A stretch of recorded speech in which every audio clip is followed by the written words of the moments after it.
Hello साथियों, कैसे हैं आप सभी? साथियों, आज की इस वीडियो में हम बताने वाले हैं आपको बाइनोमियल एक्सपेंशन का एक बहुत ही इम्पोर्टेंट कांसेप्ट, जिससे रिलेटेड क्वेश्चन ज़्यादातर जितने भी एग्ज़ाम हैं, चाहे वो एनडीए का एग्ज़ाम हो, चाहे सीडीएस का एग्ज़ाम हो, जेईई का एग्ज़ाम हो, टीजीटी, पीजीटी का एग्ज़ाम हो, डी ट्रिपल एसबी का एग्ज़ाम हो, जितने भी एडवांस लेवल से रिलेटेड एग्ज़ाम है ना, कोई भी हो, इस कांसेप्ट से रिलेटेड जो क्वेश्चन है, वो ज़्यादातर सभी एग्ज़ाम में पूछे जाते हैं। आइएगा आज की इस वीडियो को करते हैं शुरू। एक क्वेश्चन लेते हैं। सपोज कीजिए आपको वैल्यू फाइंड आउट करनी है 4C0 plus 4C1 plus 4C2 plus 4C3 plus का 4C4। इसकी वैल्यू आपको फाइंड आउट करनी है। तो सिंपली हम करेंगे क्या, 2 की पावर एन यहाँ अगर देखें तो 4 है हमारा, 2 की पावर 4 यानी कि आ जाएगा आपका 16।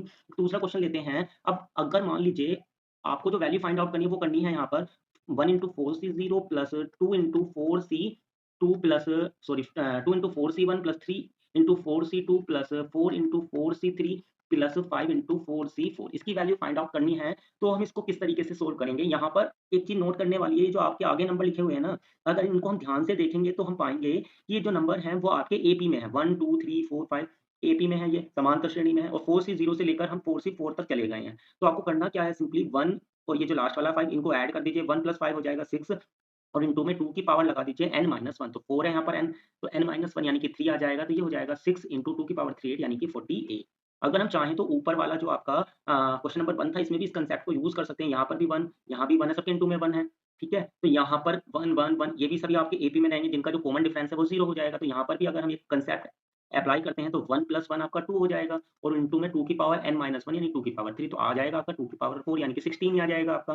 चलेगा, एक क्वेश्चन और ले लेते हैं। अब सपोज़ कीजिए आपको वैल्यू फाइंड आउट करनी है 5 into 4C0 plus 7 into 4C1 plus 9 into 4C2 plus 11 into 4C3 plus 13 into 4C4। इसकी वैल्यू अब आपको फाइंड आउट करनी है। तो यहाँ पर अगर हम देखते हैं 5, 7, 9, 11, 13 ये भी आपके एपी में है। ठीक है, क्लियर हुई बात? ये भी आपके एपी में है, तो यहाँ भी हम क्या करेंगे, 5 और 13 को ऐड कर दीजिए, तो कितना हो गया 18 इंटू में 2 की पावर n-1 यानी कि 2 की पावर 3। इसको सिंप्लीफाई कर लेंगे तो हमें आंसर मिल जाएगा। अब अगर मान लीजिए कई बार क्या होगा, एग्ज़ाम में इस तरीके का क्वेश्चन भी पूछा गया है, आपको जो वैल्यू है ना वो मतलब कि ये 0 वाली जो फर्स्ट वाली टर्म है ना, ये आपको नहीं देगा वो, ठीक है? सपोज़ कीजिए आपको वैल्यू फाइंड आउट करनी है 1 into 4C1 plus 3 into 4C2 plus 5 into 4C3 plus 7 into 4C4। इसकी वैल्यू आपको फाइंड आउट करनी है। तो यहाँ पर अगर हम देखें तो ये आपके जो 1, 3, 5 और 7 है, ये तो आपके एपी में है, ये तो क्लियर है, ठीक है? 4C1, 4C2, 4C3 into 4C4 ये भी आपके आ रहे हैं। लेकिन यहाँ पर ये वाला जो तरीका था ना, इसको अप्लाई करने के लिए आपकी फर्स्ट टर्म जो है वो 0 वाली टर्म से स्टार्ट होनी चाहिए थी। लेकिन यहाँ पर 4C1 से स्टार्ट है। तो इसके लिए हम इसको अपनी तरफ से यहाँ पर ऐड और सब्ट्रैक्ट कर लेते हैं। तो यहाँ पर हम लिखेंगे इसको 4C0 और यहाँ पर हमें एपी भी बना के रखनी है। तो यहाँ पर कॉमन डिफरेंस है आपका 2, कॉमन डिफरेंस है 2, तो यहाँ पर हमें मल्टीप्लाई में कितना लिखना पड़ेगा, माइनस का 1।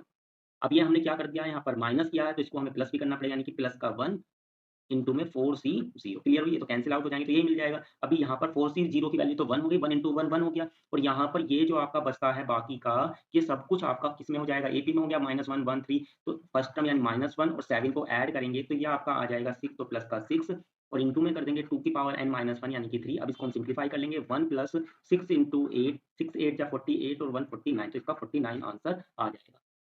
तो उम्मीद करता हूँ आपको ये जो कांसेप्ट है ये समझ में आ गया होगा।